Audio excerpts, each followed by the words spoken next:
çıkmak zorunda olan binlerce insan gibi biz de çıkmak zorunda kaldık. İngiltere'ye geldik. Mesleki anlamda hayal ettiğim noktaya gelmiştim. Birçok işte senaryo gruplarında yer aldım. Ben şu anda pizzada çalışan bir senaristim ama 2 hafta önce ödül almış bir senaristim yazdığı filmden dolayı. Terasta, karanlıkta ağlamak için çocukların uyumasını bekliyordum. Propaganda filmlerinin senaristi falan diye dan binlerce küçük kızın duasını ya da onların ebeveynlerin duasını aldık. Fragman yayınladı ve ülkede hayat durdu. Çok benziyor 15 Temmuz'a. Türkiye'deki kardeşlerimizi de içine alarak onlar için dua ediyorum. Hiç unutmuyorum dualarda. Çünkü çok büyük bir imtihan içindeler. İngiltere Sheffield'dan herkese merhaba. Bugün tutunanlarda Türkiye'de önemli bir senarist olan ama bugünlerde aynı zamanda pizza dükkanı işleten Erkan Çıplak Bey ile beraberiz. Erkan Bey merhaba. Merhaba. Nasılsınız? Teşekkür ederim. Sağ olun. Siz nasılsınız? Teşekkür ederim. Biz de geldik. Memleketiniz çok yeşil. Evet, memleketimiz güzeldir. Ekstra yeşil, hatta İngiltere'dekiler bilir. Sheffield ekstra yeşil bir şehir. Bu mekan özel bir mekan benim için. Yani yürüyüş yaptığım, hikayeleri yazdığım. Tabii sizde ilham önemli. Kesinlikle önemli. Yani ilham olmadan hiçbir şey, bir kelime bile yazamıyoruz yani. İlham demişken bunu görüyor musunuz? Burası parkın içinde bana ilham veren, iyi hissettiren en iyi mekanlardan biri bu sandalye, demir sandalye. Şehrin simgesi olarak yapılmış. Çünkü Sheffield bir sanayi şehri, İngiltere'nin simgesi olan o çok ünlü çatal bıçak kaşık takımlarının yapıldığı şehir uzun yıllar burası. 20 yıldan fazladır senaryo yazıyorum. Burada birçok hikayemi, senaryomu bu nehir kenarında yazdım. İlk olarak şunu sormak istiyorum. Yani siz bir senaristsiniz. Bugün her ne kadar senaristlikle beraber pizza dükkanınız olmuş olsa da bu senaristlik nedir? Kısaca bir anlatabilir misiniz? Öncelikle bir konu seçmeniz gerek. Bu konuyu anlatabilecek bir karaktere karar vermelisiniz. Karakteri hareket ettirmeniz için bir motivasyon yüklemeniz gerek. Onun önüne büyük bir problem koyacaksınız. Problemi çözme dediğimiz mesele de onun motivasyonu olur. Sonra problemi nasıl çözdüğünü, bittiği noktaya karar vereceksiniz. Önüne engeller koyarak, her aşamada daha büyük engeller koyarak. Tabii öncelikle iyi bir düşman gerekiyor. Bu doğa da olabilir, insan da olabilir, hayvan da olabilir, fark etmez. Zamana zaten karar vermişsinizdir hangi zamanda geçtiğine. Sonrasında hemen hızlıca yan karakterlere geçmeniz gerekiyor. Yan karakterler de şudur, ona destek olan, motivasyonunda yanında olan. Yan karakterin en önemli özelliği de şudur, karakter kendi kendine konuşmaması için onunla konuşturursunuz ki seyirci onu bilir. Her şeyini hesaplamanız gerekiyor.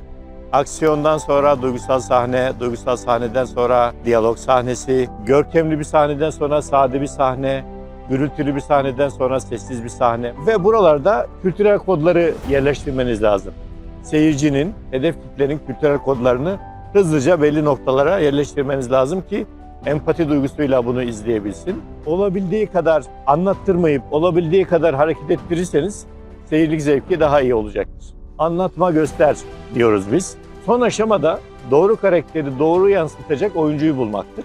O da audition dediğimiz bir aşama vardır. O karakteri en iyi anlatan kısa bir metin yazarsınız. Oyuncunu ezberler, kamera karşısında performansını sergiler, 5-10 kişi sergiler. Sizin kafanızdaki en iyi karaktere en yakın olanını aradan seçersiniz ve çekim başlar.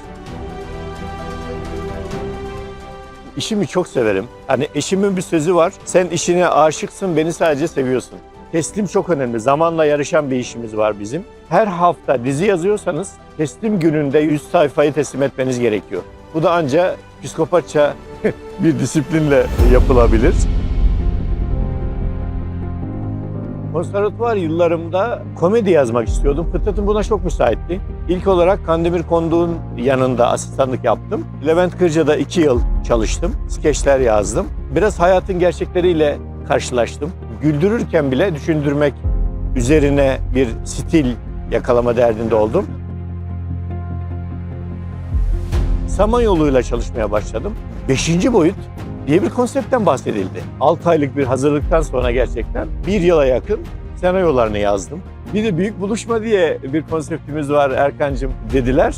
Yaklaşık 3 yıla yakın onu yazdım. Samanyolu'nda çalıştığım için isim yayınlamadan diğer kanallardaki birçok işte senaryo gruplarında yer aldım. 3 yıla yakın böyle bir süreç yaşadım. Birkaç renk yazan bir adamdım.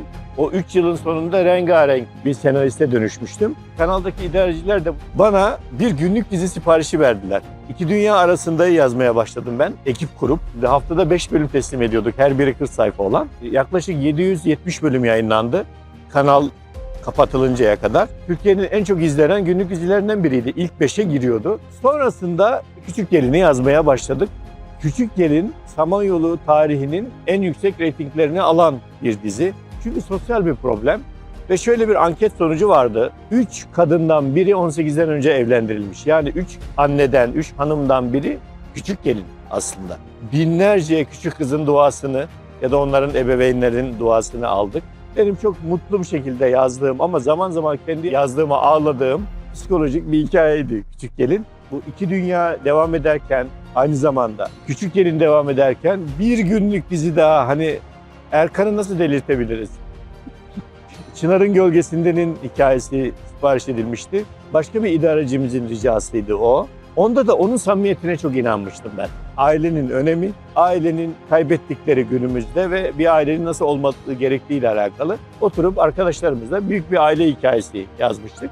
Çınar'ın Gölgesi'nde böyle bir dizi, böyle başlamıştı. Samanyolu'nun farkı buydu. Her projede biz bu diziyi niye yapıyoruz sorusuna cevap veremezseniz o dizi hayata geçmiyordu. Derdi olan konseptler yayınlanıyordu. Her yazdığım eserde bir şey vermeye çalışan bir senaristim.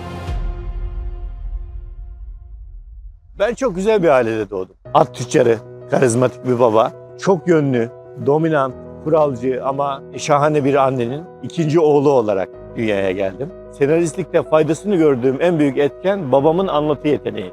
30 sene önceki bir hatırayı anlatırken sizi oraya götürürdü. Arkadaşlarıyla konuşurken saatlerce babamı dinlemeyi severdim. Mesleğinizde tabii çocukluğunuzun da çok etkisi vardır mutlaka. Dolayısıyla ben oradan biraz çocukluğunuza inmek istiyorum. Nasıl bir çocukluğunuz oldu? Nehir kenarında bazen arkadaşımla, bazen kardeşimle, bazen saatlerce oynardım. Ev yapardım. Sürekli ev yapardım. Belki kurmaca, tasarım, kreativite o zamanlarda başlamış olabilir. Benim bu sanat aşkının ilk tohumlarının içime düştüğü an ilkokul 3. Ve öğretmene gidip demiştim ki bildiğimiz fıkralar var ya, güldüğümüz fıkralar. Nasrettin Hoca fıkraları başta olmak üzere. Seçsem hocam onlardan. Arkadaşlarımla beraber oynasak 23 Nisan'da olur mu demiştim. Şahane bir fikir dedi. Erkan yapabilir misin? Yaparım hocam dedim. Bütün kostümleri bulmuştuk.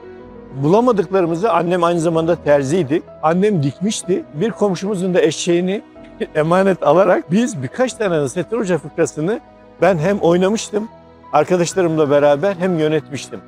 İlk seyircinin reaksiyonunu, alkışı, ilk aldığım sahne tozunu aslında yuttuğum an o andır. Daha sonra hayat çok farklı bir yöne evrilince garanti bir işe yönlendirme girişimleri oldu. Meslek lisesine yolladılar, elektrik bölümüne. Ben herkesten elektrik alan pozitif bir adamım. Beni niye oraya yolluyorsunuz? Benim elektriğe ihtiyacım yok. Ama o şöyle düşünüyorlardı, memur olsun ya, garanti bir şey olsun, sırtını devlete dayasın falan. Çok çileli bir meslek lisesi hayatım oldu. Liseyi bitirdim. Üniversite sınavlarına gireceğim. Babamların bir baskısıyla, abimin de baskısıyla ben işletme yazdırıldım. İşletme okudum. İşletme hayatım benim birçok manevi anlamda güzel şeyleri tanımama ve yaşamama vesile oldu. Sonrasında bir yıla yakın çok ciddi bir oyuncudan eğitim alarak ben konservatuvar sınavlarını kazandım. Yazarlık ve oyunculuk beraber okudum. İlk 2 yıl oyunculuğu ve senaristliği beraber yaptım. Türkiye'de en son mesleki anlamda hayal ettiğim noktaya gelmiştim. Yani adım geçtiği anda çok şirket çalışmak istiyordu ve çok mutluydum. Ve işimi de iyi yapıyordum. İyi bir ekibim vardı. Çıkmak zorunda olan binlerce insan gibi biz de çıkmak zorunda kaldık. Önce ben ne olup bittiğini anlamadım gerçekten. Senarist olmama rağmen, analitik düşünebilme becerememe rağmen. İlginç bir şey söylediniz. Yani 15 Temmuz senaryosu diyorsunuz. O kadar profesyoneldi ki ben bile sezemedim. Kesinlikle. Demek ki sizden daha iyi senaristler de varmış yani. Evet. Çok daha iyi bir senariste çalışmışlar. İktidara çok yakın bir kanala ve dizi projesi kabul ettirmiştim. 1. bölümü teslim etmiştim. Tatile gitmiştim. 14 Temmuz'da bizim 2. bölüm toplantımız vardı. Yapım şirketinden bir negatif telefon gelmedi. Birden hızlıca memleketlere gittik. Sevdiklerimizle vedalaştık. Çocuklarımı da alıp Arnavutluğa geldim. Eşim daha güvenli bir yerde yaşasın. Çünkü eşime bazı telefonlar gelmeye başlamıştı. Ben de rahatça gidip gelerek senaryomu yazarım diye düşünmüştüm. Gittikten sanırım 3 gün sonra ya da 5 gün sonra manşetlerdeydim. Propaganda filmlerinin senaristi falan diye dan. Kanalda yazdığım diziler, özellikle Bahar'a Yolculuk gibi filmlerin işaret edildi, refere edilerek. Ben o gün anladım. Ben dönemem. O haberden bir gün sonra da yapım şirketi sahibi çok şık bir mail attı. Erkancığım, haberleri gördün mü? Umarım Türkiye'de değilsindir. Ben senin gibi bir senaristi geç buldum, erken kaybettim. Devran döndüğünde görüşmek üzere. Arnavutluk'ta ilk günler hepimiz için çok sıkıntılı geçmişti. Filmlerde yazdığım bazı sahneleri kendim uyguluyordum. Güçlü durmam lazım bir baba olarak, bir koca olarak. Duygusal adamım. Yani kaldıramıyordum da. Terasta, karanlıkta ağlamak için çocukların uyumasını bekliyordum. O anları unutmam. Kızımın ağlama krizini hiç unutmam. Alışamıyorum baba, alışamıyorum, anlamıyor musun diye. Onu susturamamıştık. Teselli cümlem yoktu. Beni en çok etkileyen ailemden insanların sırt çevirmesiydi. Kabullenmek çok zaman aldı. Çünkü beni en iyi tanıyan onlar. Bizler inançlı insanlarız. O günlerde yaşadıklarımız benim imtihanımdı. Ben imtihanlarla mücadele ederken yanımda olmamaları da onların imtihanlarıydı bence. Kızgın değilim asla, çünkü kan bağım var, ama çok kırgınım. Duygusallığımın yanında pozitif bir adamım. Bizim gibiler geldikçe hayata tutunduk. Aynı kaderi paylaştığımız insanlarla bir arada oldukça aslında birbirimizden teselli bulduk. Beraber ağladık, beraber güldük. Aslında hicret sonrası Medine atmosferi gibi bir şeydi orada. Özellikle de benim hayatımda çok yer kaplayan, hatta yazısını yazdığım bir çocuk var. Küçük Muhacir diye Sehaber'de. Hasan'ımız vardı bizim. Anne çıkmak zorunda kalmış. Hasan 3 yaşında bırakmış. Hasan'ın bir abisi var, bir de ablası var. Çıktıklarında abla 8 yaşında, abisi 6 yaş, Hasan 3 yaş. Anne bir gece öpmüş ve gitmiş. Gitmek zorunda kalmış. Annesi Kanada'ya gitmişti. Yıllar sonra orada buluştular, buluşmalara da şahit olduk. O Hasan'a eşim ve arkadaşları anne yokluğunu yaşatmamak için bir şeyler yapıyorlardı. 3 yaşındaki çocuk aslında unutur değil mi? 3 yaşında birçok insan hatırlamaz. Hasan hiç unutmuyordu. Hasan'ı güldüremiyorduk biz. Denize götürüyoruz. Hasan denize girmiyor. Parka gidiyoruz, oynamıyor. Ve Hasan gibi nice çocuklar vardı. Biz sadece tanıdığımız bir Hasan. Türkiye'de boynu bükük binlerce çocuk vardı. Anne bekleyen, baba bekleyen. Arnavutluk'ta beni derinden üzen bir acı yaşadım. O da babamın vefat haberiydi. O kadar çaresiz hissetmiştim ki hiçbir şey yapamamak. Babalar biliyorsunuz omzunda gezdirir evlatlarını çok kez. Ama evlat babayı bir kere omzuna alabilir. O da son vazifede. Bu son vazifeyi bile yapamamak beni çok derinden etkilemişti. Çok şey yazıp karalamıştım babam hakkında. İşimi yapamadığım, hep üzüldüğüm bir konuydu. Allah bana kendi işimi yapma fırsatı da verdi Arnavutluk'ta. Cezayir'deki bir kanal için 25 bölüm dizi yazdım. Paramı da kazandım. İşimi yapmanın coşkusu ve şükrüyle. O da enteresandı. Cezayir'in 15 Temmuz'unu yazdım. 92-96 yılları arasındaki iç savaş çok benziyor 15 Temmuz'a. Çok planlı bir şey. Maalesef yayınlayamadılar çünkü onu planlayan aktörler hala aktifler ülkede. Kanal müdürü fragman yayınladı ve ülkede hayat durdu. Ertesi gün ofisi basıp yapım şirketinin bütün dokümanları ve görsel bütün malzemeyi aldılar. Kanal müdürünü de hapse attılar. Arnavutluk sürecinde sonraki zamanımı bizim gibi olan kardeşlerimize önce gelenler olarak yardımcı olmaya adadık biz eşimle beraber. Böyle bir karar aldık. Havaalanından alma, duşunu al kıyafetlerimden vereyim kardeşler. Bir an çıkmak zorunda kalmış.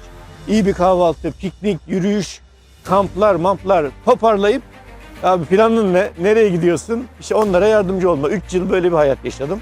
Sonra pasaport sürelerimiz azaldığı için 2019 Temmuz'da İngiltere'ye geldik. Ve o gün bugündür de buradayız. İngiltere'ye geldiniz. Burada nasıl başladı hayat? Sadece 3 hafta kaldık biz. Hostel dediğimiz toplu yaşanan yerlerde. Sonra bir eve taşındık. Yani devletin gönderdiği bir eve. Çöp ev diyebileceğimiz bir eve yolladı bizi. Çok zor geçti o akşam bizim için. Hele eşim için çok zor geçti. 3 saat hiçbir yere dokunamamıştık. Kolları yukarıda bir sinir krizi geçirip ilticayı iptal et. Ara home office şeklinde bir ara bana siparişler veriyordu. O da biliyordu ki aslında bu işin geri dönüşü yoktu artık. Eşimin şokunu bir cümle değiştirdi. Kızımın anne acıktım demesi. Annelik korkulara galebe geldi ve eşim normal şartlarda yanından bile geçmeyeceği, adım atmayacağı bir mutfakta makarna pişirip çocuklarını doyurdu. Kızım dedi ki baba işte tuvalete gitmem gerekiyor. Tamam kızım dedim. Kapısını açtık. Mutfaktan geçiliyor banyoya. Ve bir çığlık. 30-40 tane sülük var. Sadece biz yaşamıyormuşuz meğer evde. Gece de misafirlerimiz var. Onları ben temizledim ön peçeteyle hızlıca. Kızım dedim tamam banyoya geçebilirsin artık. Ben salona geldim. Daha büyük bir çığlık. Oradan da bir 15-20 tane sülük toparladım. Ama elhamdülillah peyderpey o evi adam ettik. Sheffield'a taşındık ve burada yaşamaya başladık. Dili geliştirme adına ve diyalog faaliyetleri kapsamında cooking club'lar tertip etmeye başladık. Bir Türk aileyle birlikte. British dostlarımız yeme içmeye çok önem veriyorlar. Eşim onlara tarifler verdi, onlar verdi, biz onlara verdik ve bu anlamda kendimizi anlatma fırsatı bulduk. O kadar iyi kalpliler ki yani geliş sebeplerimizi ve hikayelerimizi anlattığımızda onlar ağladığı için ara sıra mola verirdik hikayemizi ve üzmemek için anlatmazdık.